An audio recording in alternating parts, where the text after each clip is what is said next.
శ్రావణ మాసంలో భద్రకాళి అమ్మవారిని దర్శించుకుంటే మంచి జరుగుతుందని అర్చకులు నాగరాజు శర్మ తెలిపారు.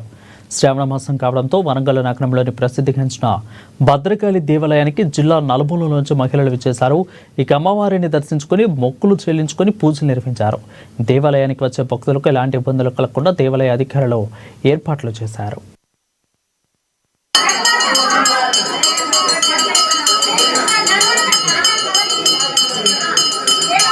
వరలక్ష్మీదేవి యొక్క అనుగ్రహాన్ని పొందే మాసమే శ్రావణ మాసం.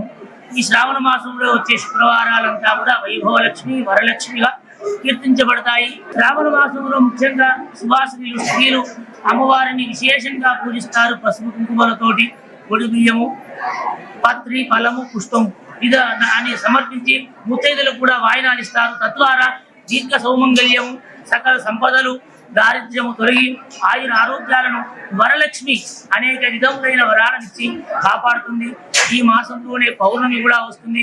అక్క చెల్లెలను కూడా మనం అన్నదమ్ములకు రాఖీలు కట్టి ఆశీర్వదిస్తారు. అక్కలైతే చెల్లెలను అన్నయ్య ఆశీర్వదిస్తారు. పవిత్రమైన బంధం కలిగిన మాసం కలిగిన పవిత్ర మాసం. ఆనాడు పవిత్రోత్సవం అని అమ్మవారికి అనేక పవిత్రలు అంటే దారములు, పులను దారములు మరియు పవిత్రలు దర్భలతో అమ్మవారిని పూజించి ఏ స్పృశ దోషాలన్నీ తొలగాలి. భక్తులు సమర్పించే పూలల్లో ఏదైనా దోషమున్నా, ప్రసాదాలలో దోషాలున్నా, సంవత్సరం పాటు తెలిసి తెలవక ఏమైనా లోపాలు జరిగితే అవన్నీ కూడా అమ్మవారు క్షమించి పవిత్రంగా భక్తుల్ని, మమ్మల్ని అర్చకులను, దేవాలయాన్ని కూడా పవిత్రం చేస్తుంది. కాబట్టి